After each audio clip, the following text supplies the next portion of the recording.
Hello students, welcome to the class. So today we are going to discuss the first topic of ninth standard, that is matter in our surroundings.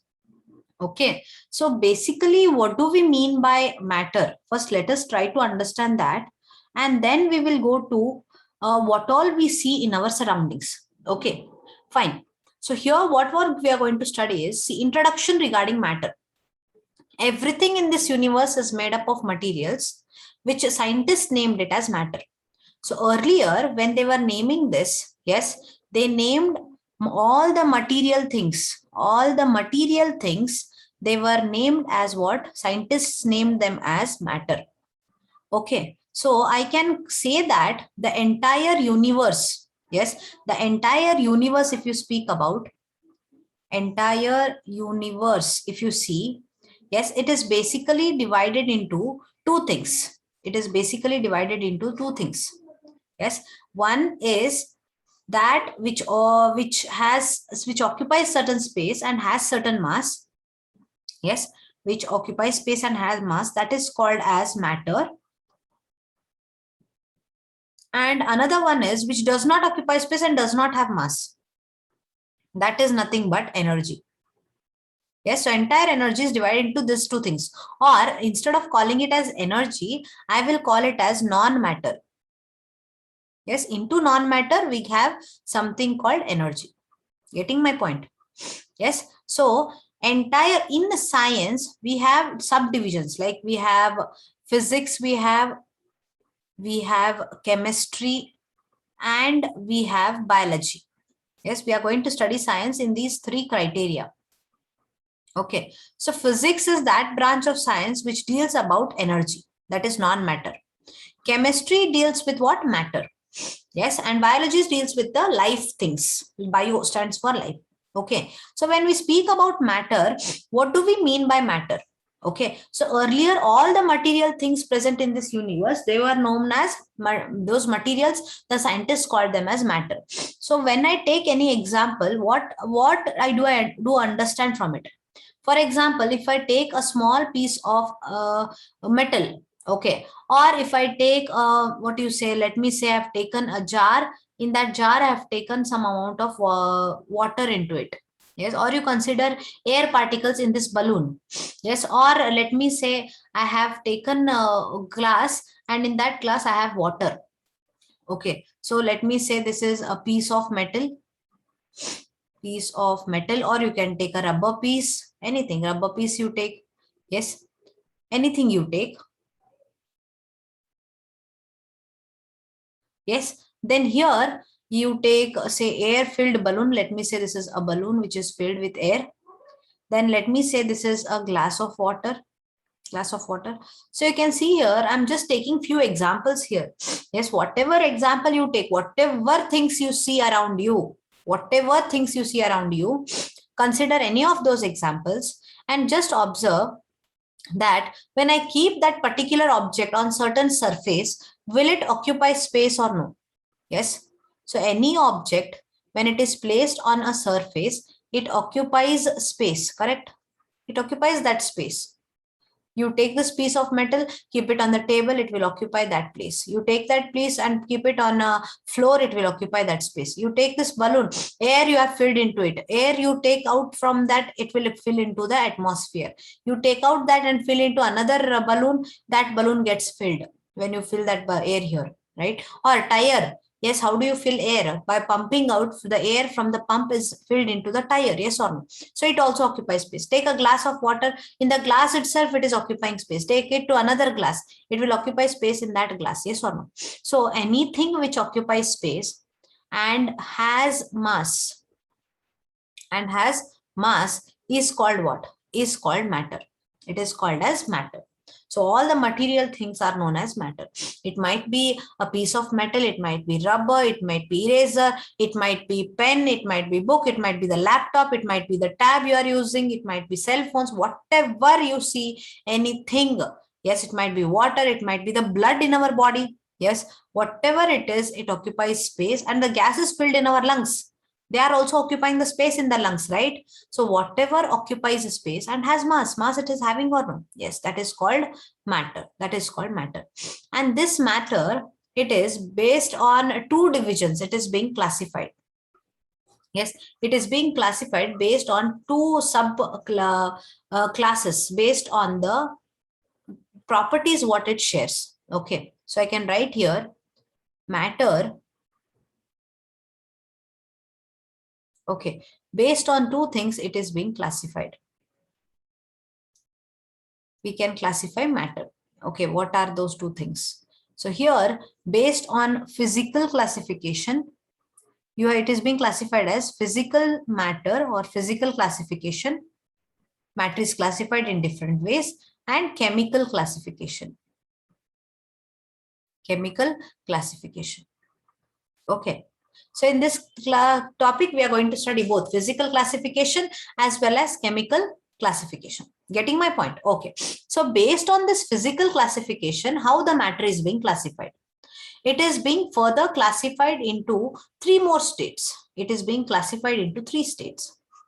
We have those three states of matter, we call it as. Okay, it is being classified into three states. Okay, those three states are solids, liquids, and gases.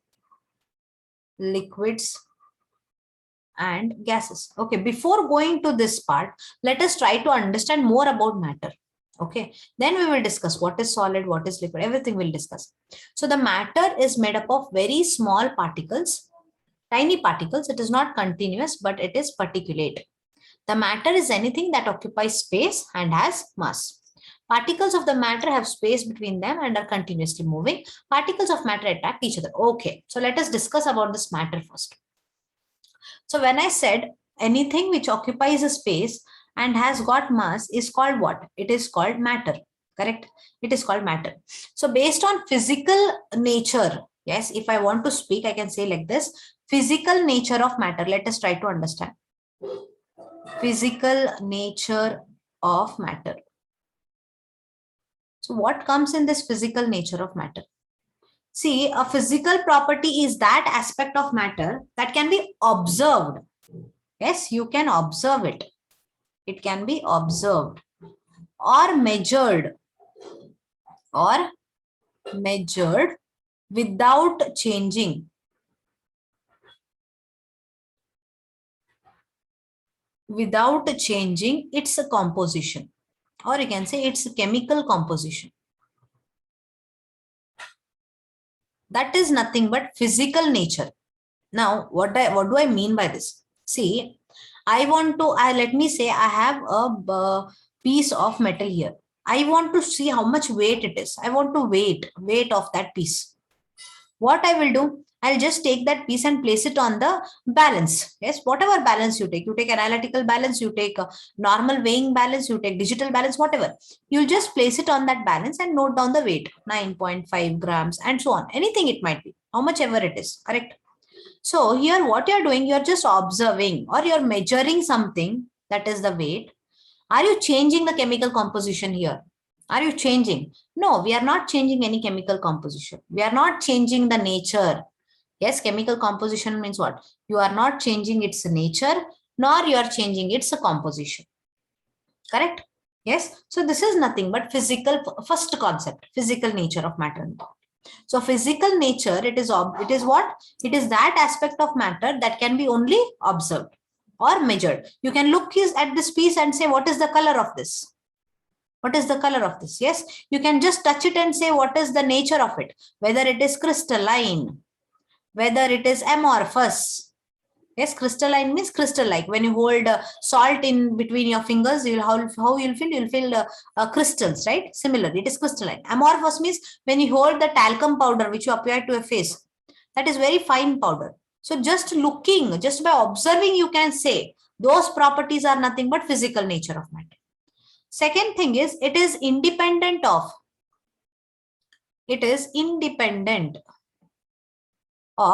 amount of matter. Amount of matter present. Yes, you need not worry how much matter is present. For example, I'll give you a glass of water. Yes, and I will ask you what is the boiling point of water. You know this very commonly. You will say it is 100 degrees Celsius, teacher. It's the same thing if I give you a big jug of water.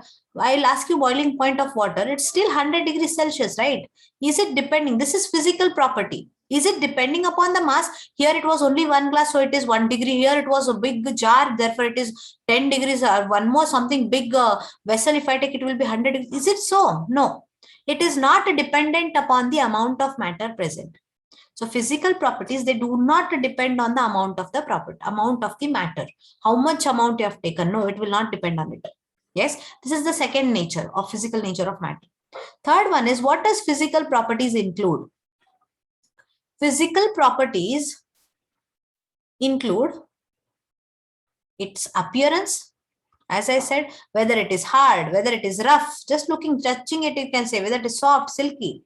Yes, color, then smell, that is nothing but your odor. Smell is called what? Odor.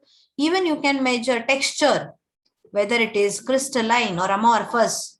You can calculate melting point, boiling point, correct? Solubility. Take sugar, dissolve it in water. Is it soluble or no? Yes, it is soluble. That is also physical property. There also sugar will not lose its composition. Sugar will be still sugar only. Only it has dissolved. That's it. Density, mass by volume is density. Density also can be, density is also a physical nature of the matter. Yes. So physical nature of matter includes what? It is that physical property is that property of matter that can be only observed just by looking at it. You can say it can be observed or measured without changing its chemical nature and chemical composition. You need not change it. Yes. Then it is independent of the amount of matter present. It does not depend upon how much amount of matter you have taken. Yes. Yeah, you cannot say that if I take one ice cube will melt at 0 degrees. Suppose I have taken, okay, let me say I have taken one ice cube here. Yes, I have taken one ice cube. Then I'm saying that, okay, here I have taken one ice cube.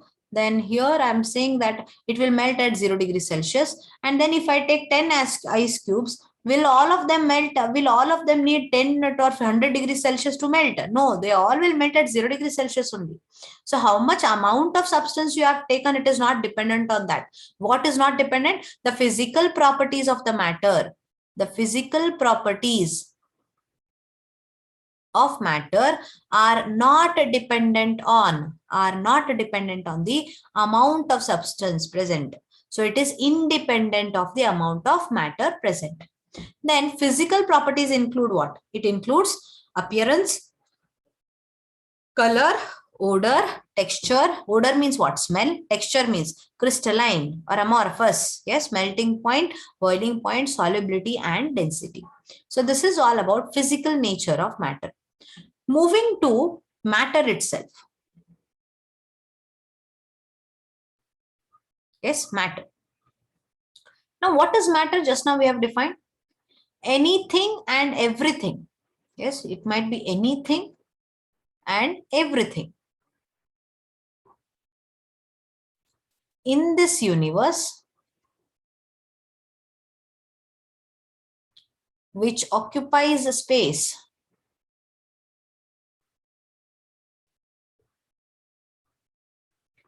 and has mass, which occupies space and has mass and volume also, you can say. Mass and volume is called what? It is called matter. Anything and everything in this universe which occupies space, has mass and volume is called matter. You take any example.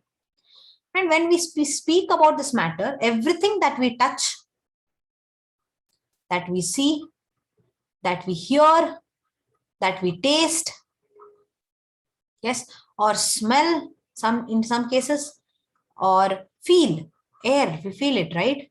Yes, all this is what? All this is matter. All this is matter. Clear with this? And this matter, if you just look at, it is made up of large number. What I mean by the term large number is enormous. Large number of extremely small. Extremely small means so small that beyond our imagination, students. I use the term minute for it. Large number of extremely small particles. You take any matter, it is made up of large number of extremely small particles. They are really so tiny that even they cannot be seen through the naked eyes. Are not, yes, I can say, are not visible. Yes, are not visible to naked eyes. Okay. Now you may say, how can we say that since they are so small, how can we say that they are large number and extremely they're small, that is minute? Okay. I'll just give you a simple example, students. If suppose I take a glass of water, or you just imagine that you have taken a glass of milk. Okay. Just imagine like that. You have taken a glass of milk. Fine. So let me say this is a glass of milk. Okay. Okay, fine. Now, when I speak about this is a glass of water or a glass of milk. Okay. The color, let us take it colorless. Okay. Now see, if to this, if I add just a pinch, okay, just a pinch. Pinch means what? You can hold it in between your fingers. Pinch of turmeric powder. Yes, haldi. If I add a pinch of it, so much only to this glass of water, what will happen? What do you observe? The entire glass of water turns what? It turns yellow, correct? Entire glass of water turns yellow. So just imagine that pinch of turmeric powder has got so many particles. How many particles? Enormous particles. Enormous means what? Enormous means large number of particles. Yes. So just imagine you are holding a pinch. A pinch means hardly how much size it is. In that pinch, there are large number of particles. That means how big are those particles? They are extremely small. Therefore, I say they are minute particles. They are extremely small means what? They are minute particles. Not only this, you take another beaker. Yes, another jar you take or glass you take. You take complete water in it. To this, what you do?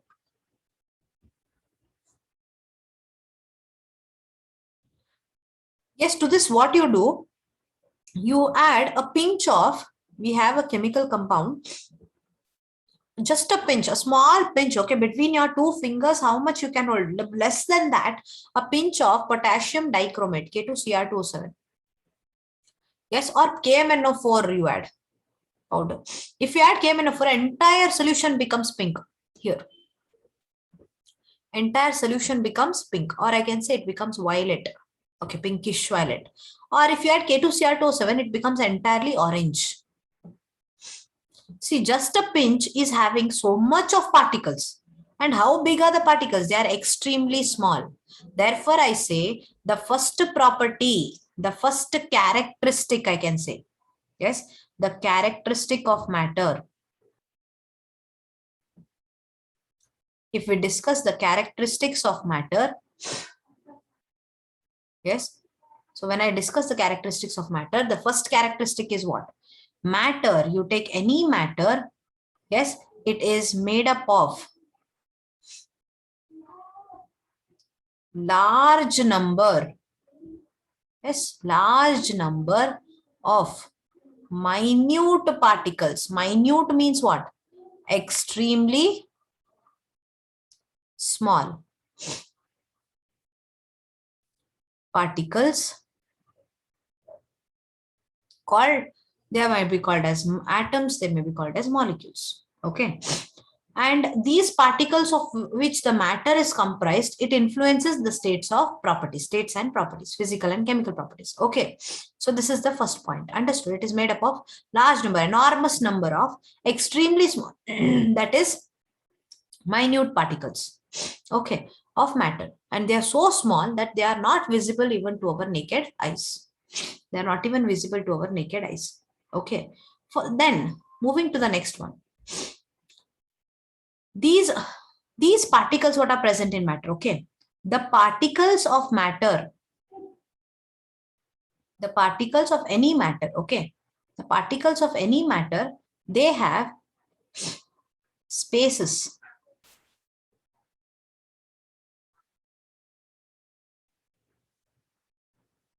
in between them. They have spaces in between them. Okay, now what do we understand by this? Okay, let me take, I have say, in the first case, I will just say that I have this block. Okay, okay, then I will take 2 or 3 blocks. Fine. Okay, here is another block. Okay, now when I speak about the particles, all the particles are present in matter, right? Okay, when I speak about these particles, they have space in between them. Yes, in some particles, the space is like this. These are particles. Okay, the spherical figures, what I'm drawing, they are particles. So you can see here, I'm drawing it like this. Fine. So these are the particles. I'll just make a drawing, then we'll try to understand. What does the next characteristic of matter says?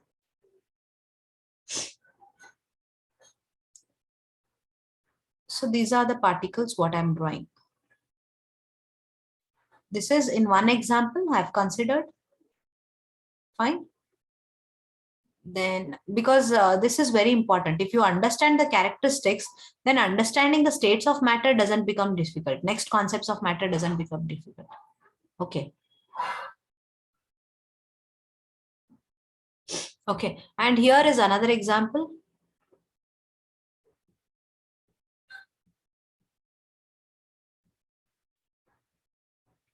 I hope looking at this you can make certain differences. Okay.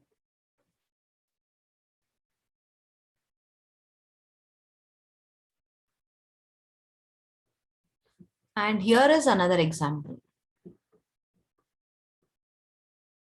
Okay, fine. Okay. So what I'm trying to say here is the particles of matter, they have space in between them. This characteristic is one of the concepts behind solubility of a substance in another substance. For example, I'll just give you a simple example.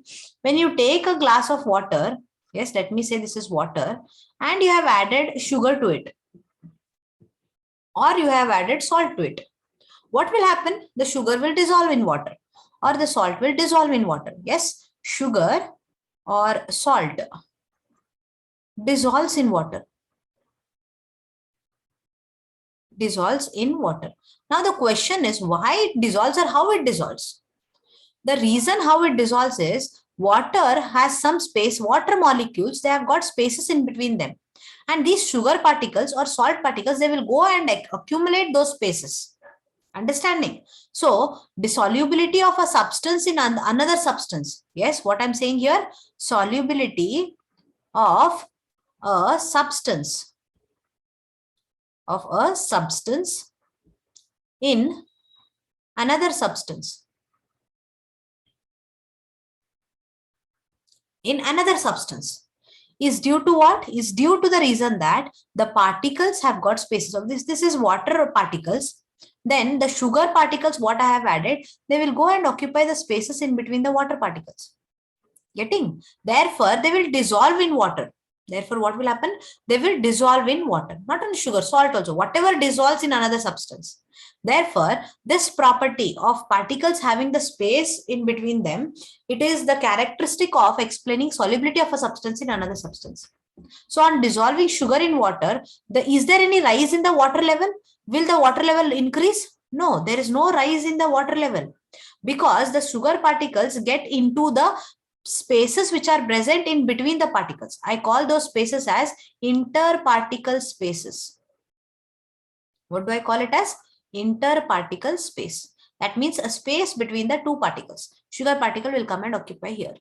Therefore, there won't be any increase in the level of water. The level of water remains same.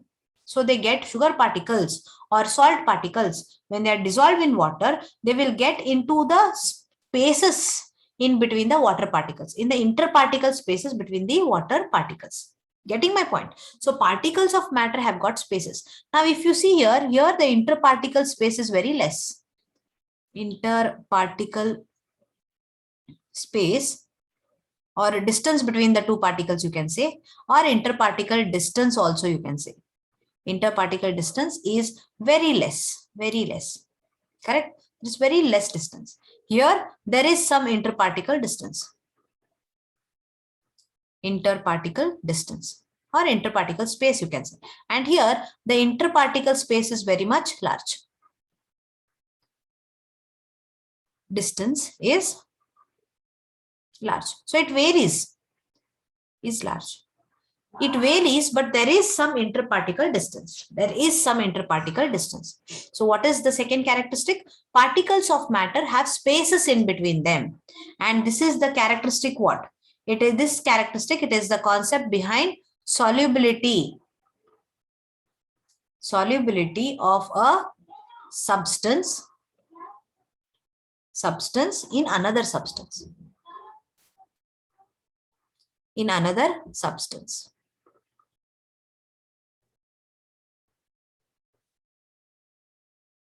In another substance, correct? Yes, this is the second property. The third property is particles of matter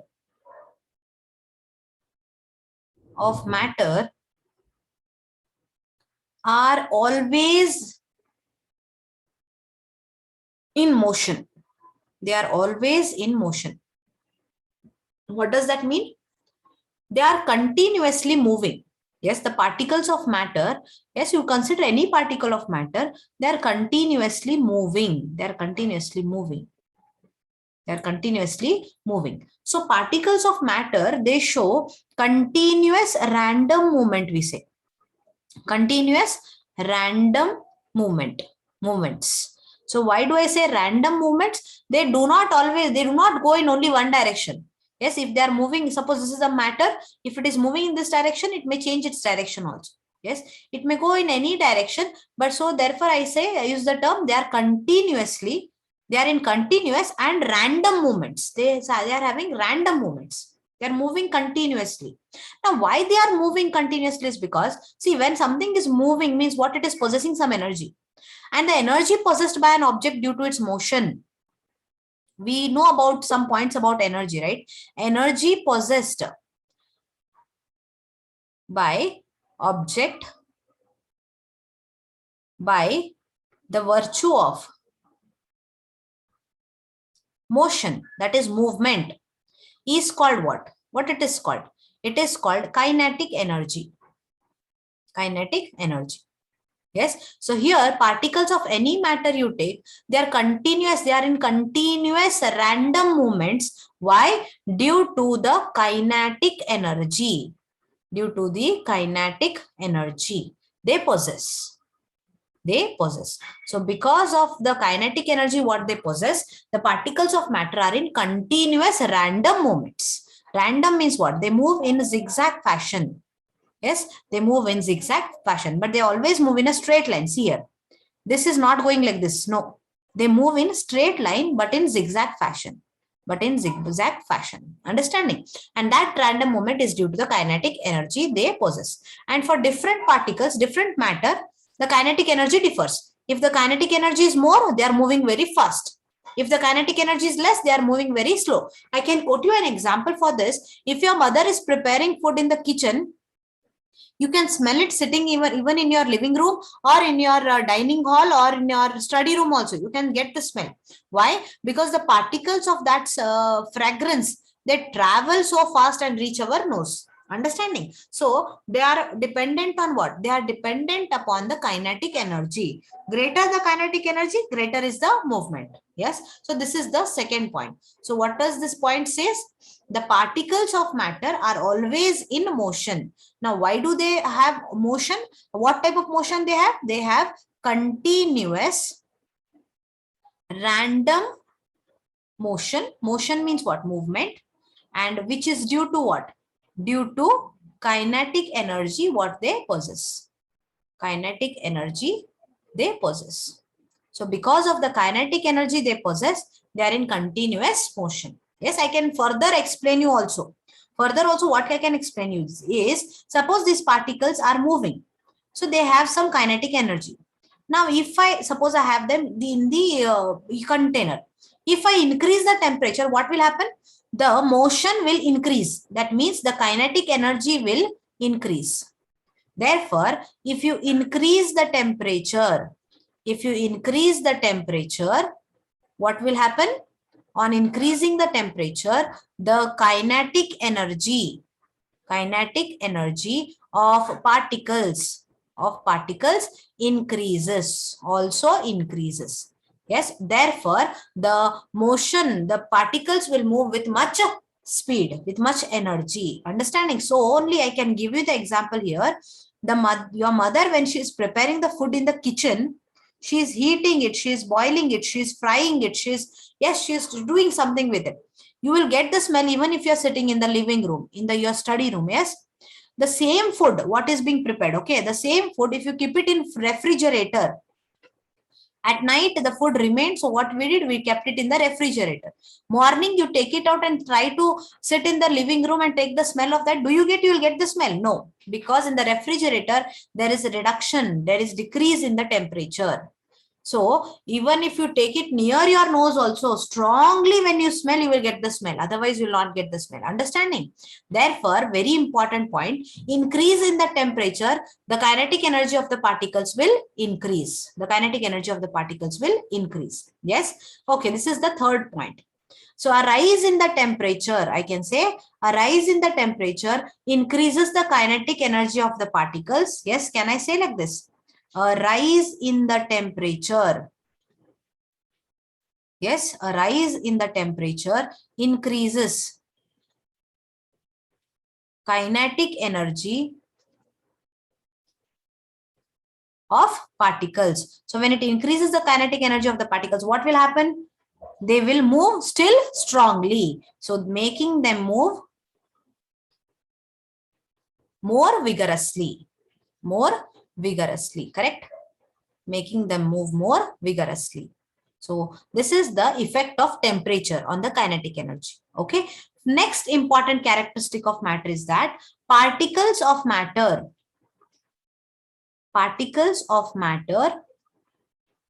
attract each other. Yes, the particles of matter attract each other. Yes. So when we speak about this property, suppose we have, say, particles present like this, and here I'll consider the particles are like this. Here the particles are like this. Whatever distance is the particles having in between them, whatever is the interparticle distance, understanding? Interparticle distance means what? Distance between the particles, or you can call it as interparticle space. Whatever is the interparticle distance or whatever is the interparticle space, they have attraction. Yes. So in every substance, I can say, in every substance, whatever the substance is, in every substance, there is what? There is interparticle. Interparticle means what? Between the particles. There is interparticle force of attraction. Yes, interparticle force of attraction acting between the particles. Yes, there is force of attraction which is acting between the particles. Yes, whatever the substance is. And it differs. The attraction might be strong in some cases. See, if the two adults are holding hands, they will hold the hands very strongly, right? Because that is the energy which is possessed by those two hands. If I expect a adult and a child to hold the hand, the attraction, the strength is quite less, because the another way the child is holding. If I expect two children to hold the hands together, the attraction is quite less there. The strength is quite less, right? So it depends on the substance what you have taken. But whatever the substance is, there is interparticle force of attraction. So if I want to break those interparticle force of attraction, so I want to break the force of attraction here. I want to break the force of attraction here. I want to break the force of attraction here. I need to put what? I need to put energy. Therefore, what I can say, energy is required. Energy is required to break what? To break the interparticle forces of attraction. Correct? Energy is required to break the interparticle forces of attraction. Yes, to overcome these forces, we need to put energy. And the strength of force differs from one substance to another. Yes, so strength of force, it differs from one substance to another. One substance to another. Is that right? So it differs from one substance to another. Yes. Now, how does it differ? I'll give you a simple example to make you understand. Let me say the particles are like this. Yes. And in this case, the particles are like this. Yes. Okay. What do we understand by this? See, there is very less interparticle distance. Yes. So can I say the interparticle distance? See, you can call it as interparticle space, or you call it as interparticle distance, doesn't make any difference. Okay, is very less. So when interparticle distance is very less, will the particles hold each other very strongly or no? Yes or no? So I can say, since the interparticle distance is, I can say that the interparticle forces of attraction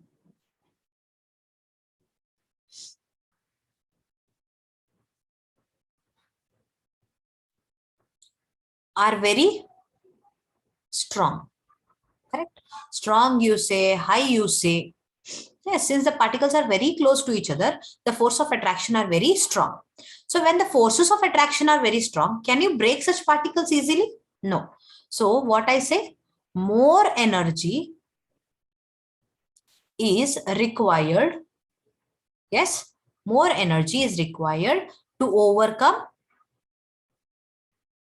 or you can say to break, overcome or break, you can use the term, these forces.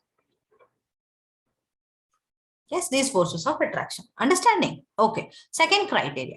Look at the distance. It is large. Therefore, here what I say, the interparticle distance, interparticle space, I'm repeating, or you can use the term interparticle distance.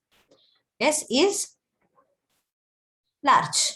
It is large, right? So there is large distance between the two particles. Interparticle distance is large. When the distance is large, how about the force of attraction at least exists according to the characteristics. So there are force of attraction, but is the force of attraction strong or it is weak? The interparticle forces of attraction,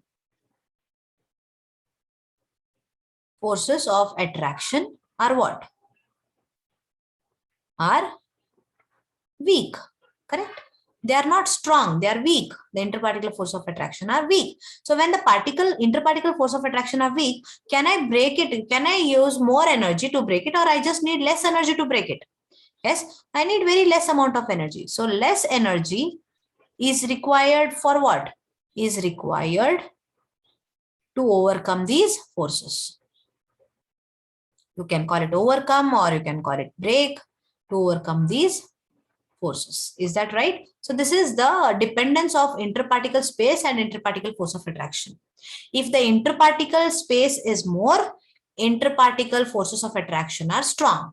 Yes, therefore I can say interparticle forces of attraction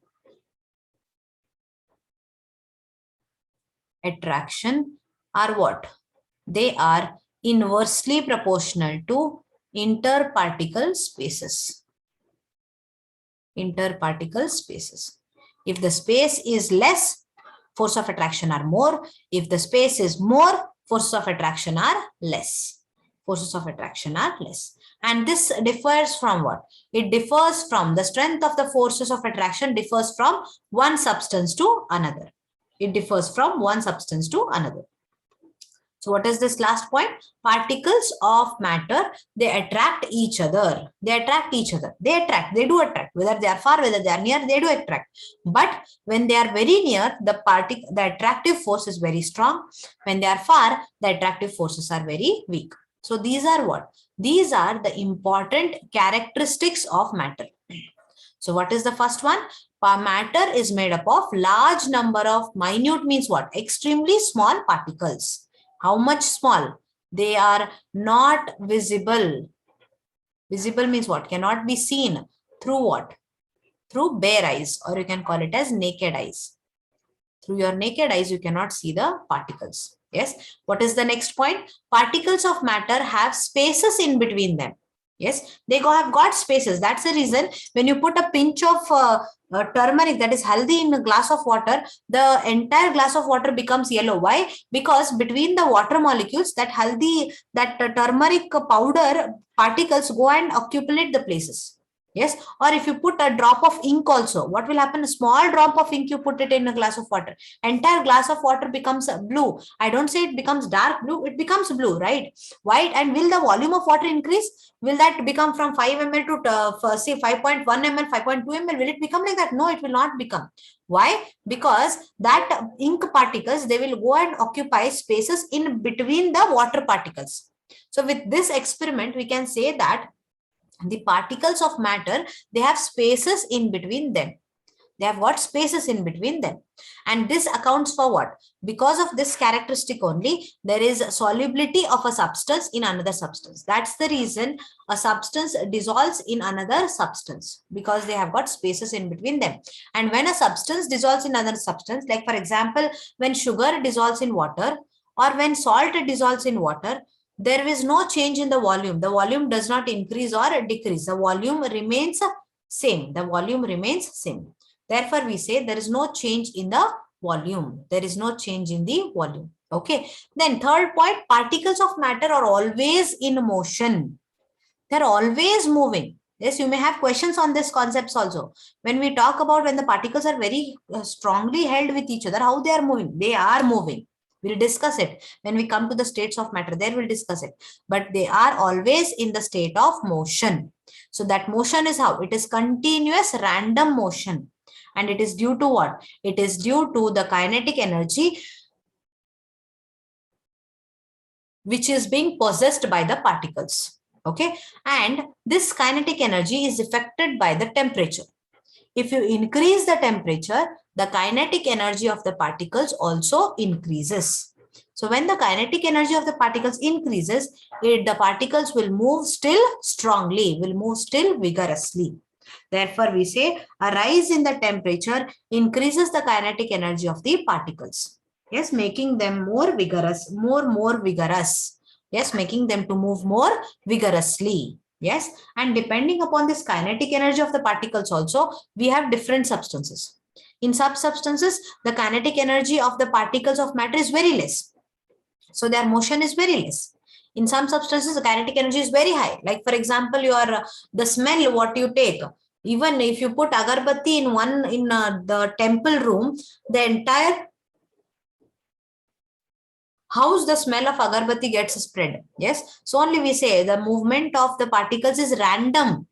It will not just move in straight direction. It will move in all the directions. It is continuous and it is random motion. Yes, due to the kinetic energy which they possess. Last point what we discussed is the particles of matter attract each other. So it might be any substance.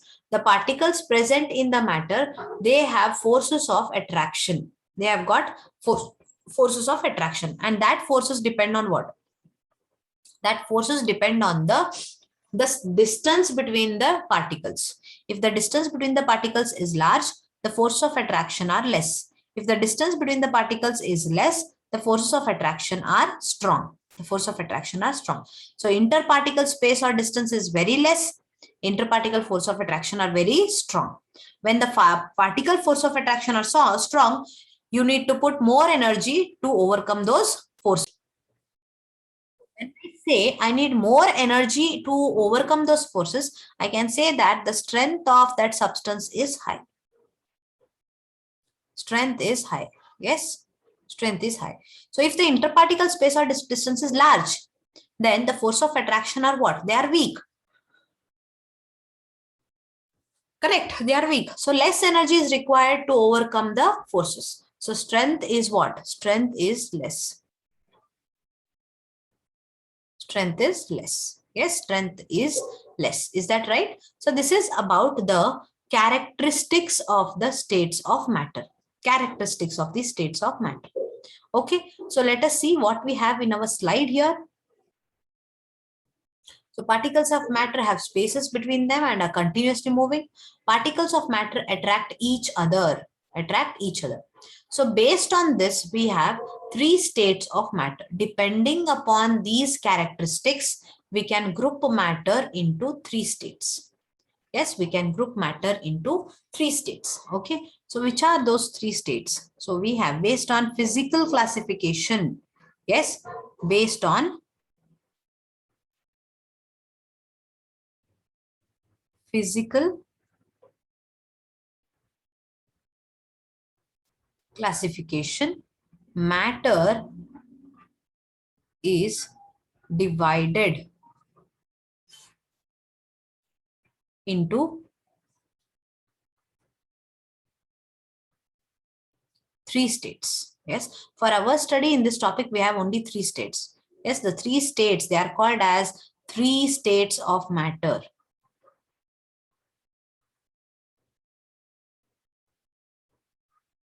They are called as three states of matter. Yes, one is what? Solids. Then we have liquids. And then we have gaseous. When you're speaking about a gas, you say gases. But when you're speaking about a state, we say gaseous. Solids, liquids, and gases. Actually, there are 5 states. Plus 2 states are there. The 2 states are Bose-Einstein condensate, and another one is plasma state. Yes, but in this topic, we are going to discuss only about solids, liquids, and gases. So depending upon the physical classification of matter, depending upon the physical characteristics, what we have discussed about the matter, we have 3 states of matter. Yes, the 3 states of matter are what? They are solids, liquids, and gases. Yes, so what are properties of solids, liquids, and gases? We are just going to discuss about the physical properties. We are going to discuss about what? Physical properties first, and then we will move on to further explanation. Yes, I can show you here.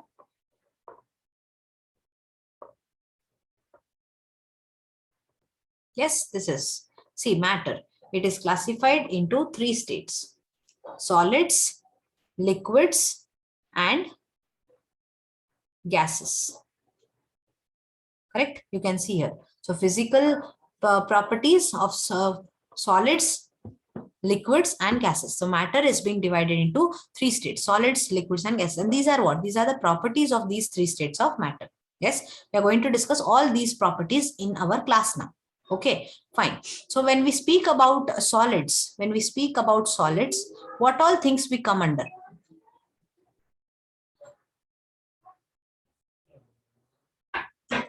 What all things we come under here, right?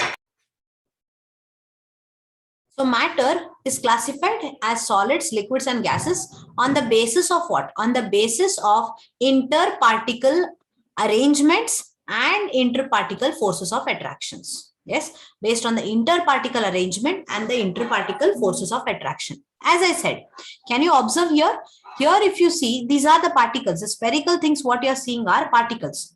Yes, in case of first property, in case of the first state of matter, that is what? That is solids. Yes, so in case of the first state of matter, that is solids, the particles, they are compactly arranged. Yes, how do we define solids? Solids is that state of matter which has got definite mass and definite shape. Definite mass and definite shape. Those are what? Those are solids. Yes. Now the question arises, why do they have definite mass and definite shape? Okay. So when you look at the particles of solid, suppose I've taken the particles of solid here.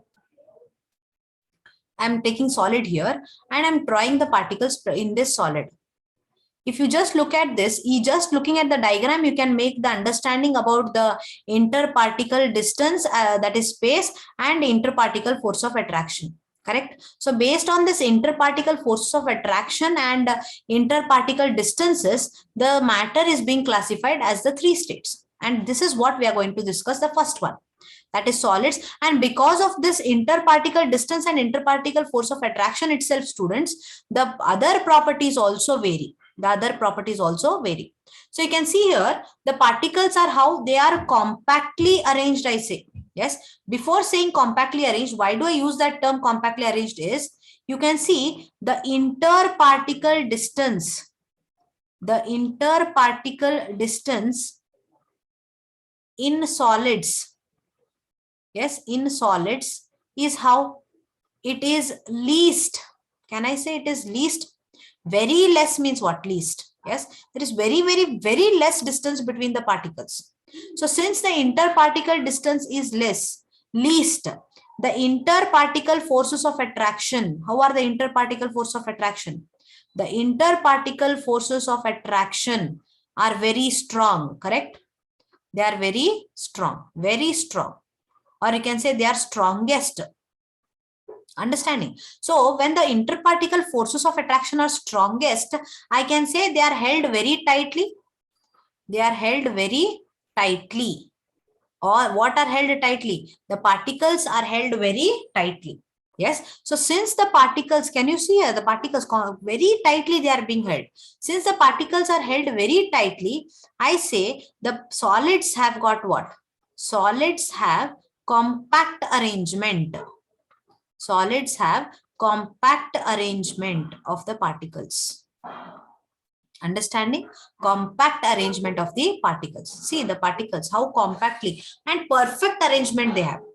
That's the reason these solids, since they have compact arrangement, since the particles are held very tightly. Why they are held very tightly? Because intermolecular force of attraction, interparticle force of attraction are very strong. Why the interparticle force of attraction are very strong? Because the interparticle distance is very, very, very less. Interparticle distance is least. So since the interparticle distance is least, the particles are very close to each other. Since the particles are very close to each other, they are attracted very strongly. Therefore, I say the interparticle forces of attraction are very strong. So when the particles are, the forces of attraction are very strong, that means what? It means the particles are held very strongly. They are held very tightly. And because the reason they are held very tightly, the solids have got what? Compact arrangement of the particles. That's the reason solids are also called rigid substances. What they are also called? Rigid substances. The solids are also called as rigid substances. Why they are called as rigid substances? Because the particles are, they are having compact arrangement of the particles. And why do they have compact arrangement of the particles? Because they are held very tightly. Why the particles are held very tightly? Because there is strong force of attraction between the particles. Why there is strong force of attraction between the particles? Because the particles are very close to each other, or the interparticle distance is very less. The interparticle distance is very less. Okay. Now, as we had discussed that the particles of any matter, they are constantly moving.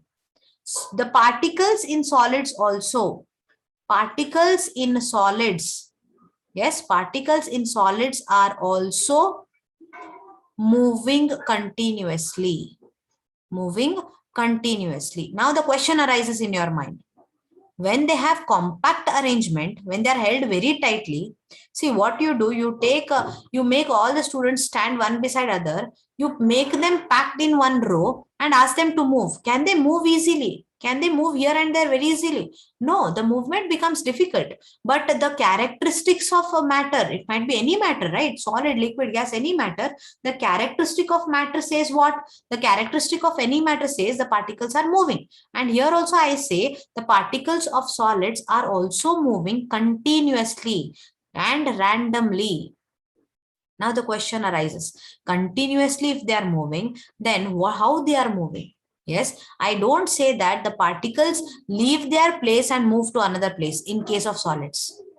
Continuously moving in their own place, in their own path. Yes, so in their own position, they are moving. So they are moving here. This particle is moving here. This particle is moving here. This might be moving like this. This might be moving like this. This might be moving like this. This might be moving like this. This might be moving like this. So in its own place, it is moving. And that type of motion is called what? It is called vibration. Therefore, the particles in solids also have motion. What type of motion? It has vibration motion. Yes, it has vibration motion. That motion is called what? Vibration motion, moving in its own mean free path. Yes, moving in a mean free path. In its own path, mean free path. Yes, in same position. Same position. They are not leaving their place and going somewhere, because they cannot leave the place and move here and there. Why? Because they are held very strongly. That's the reason we say the particles in solids are also moving continuously in their own path. So what type of motion they have? They have vibration motion. So when they're moving in their own path, how is the kinetic energy? See, when the particles are very free to move, the kinetic energy will be high. But here, since the particles are just having vibration motion is very less. Therefore, can I say the kinetic energy possessed by the particles of solids is very less. So kinetic energy is very less. It does not have high kinetic energy. It is having very less kinetic energy. That's the reason they will not move. Why kinetic energy is less? Because they are not moving from one place to another. They are moving in their own place. And that is their vibrations. So because of it, the kinetic energy is very less. Yes. So interparticle distance in solids is least. Therefore, interparticle force of attraction are what? They are very strong. So since the interparticle force of attraction are very strong, I can say the particles are held very tightly. And therefore, we say solids have compact arrangement of the particles. That's the reason solids are also called what? They are also called rigid molecules, rigid substances. The particles in solids, they are also moving continuously in their own path. That means they have what type of motion? They have vibration motion. They have what type of motion? They have vibration motion. Yes, not only that, here, since the arrangement is closed arrangement, tightly packed, compact arrangement, we say, it is also called as regular and closely arranged. The particles are regular and closely arranged. In case of solids, how are the particles? They are regular and they are closely arranged. The particles are regular and they are very closely arranged. Getting my point? So they are very closely arranged, the particles in solids. And what type of motion do they have? They have vibration motion. And the energy possessed, the kinetic energy is what? Possessed by the molecules due to its motion. Kinetic, and since the motion is very less, the kinetic energy possessed by the particles of solids is also very less. Correct? Yes. So energy is what? The energy is less. The energy is lowest here. Yes, it is lowest. Energy of the particles is lowest. Further, can I compress these solids?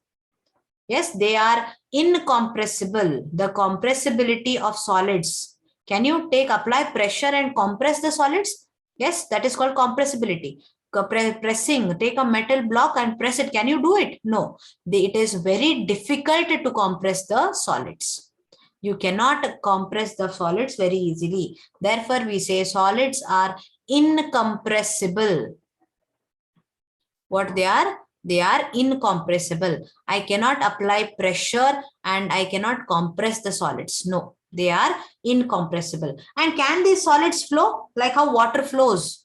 Gas, when there is a glass leakage, we'll get the smell immediately. Gas flows. Can these solids flow? No. The solid particles, since they are held very tightly, solid particles cannot flow. Yes, they cannot flow. Yes, they do not have property of fluidity. They cannot flow. And movement is how? The movement of the particles is very less. Movement of particles is very less. Yes, that means what? It is negligible. Very less means what? It is negligible. The movement of the particles is negligible. Yes, yes, therefore interparticle spaces are less, interparticle force of attraction is more. Yes, next property is density. So density is what? Density is mass divided by volume. So suppose I give you 1 cc block. How much is the mass in that volume, particular volume? So this is 1 cc volume. Okay. So in this 1 cc block, what is the mass? Now, since solid particles are compactly arranged, I can fit more number of particles and the mass of the block becomes more. Therefore, mass is more divided by volume 1. So can I say density increases with increase in mass? So as the number of particles, the particles have compact arrangement, there will more number of particles accumulated. Therefore, mass is more. Therefore, density of solids is what? It is highest. The density of solids is highest. The density of solids is highest. And rate of diffusion. Diffusion we'll discuss in next video. We'll discuss what is diffusion when we are discussing about solid liquids and gases. That time we will discuss about solids. Rate of diffusion is negligible. I cannot expect the solid particles to diffuse into one another. Yes, so rate of diffusion is what? It is negligible. So this is all about the properties of solids. This is all about the properties of solids. Yes, in my next class, I will take about the physical properties of liquids and gases. Hope you have followed the concepts what I have explained. Thank you.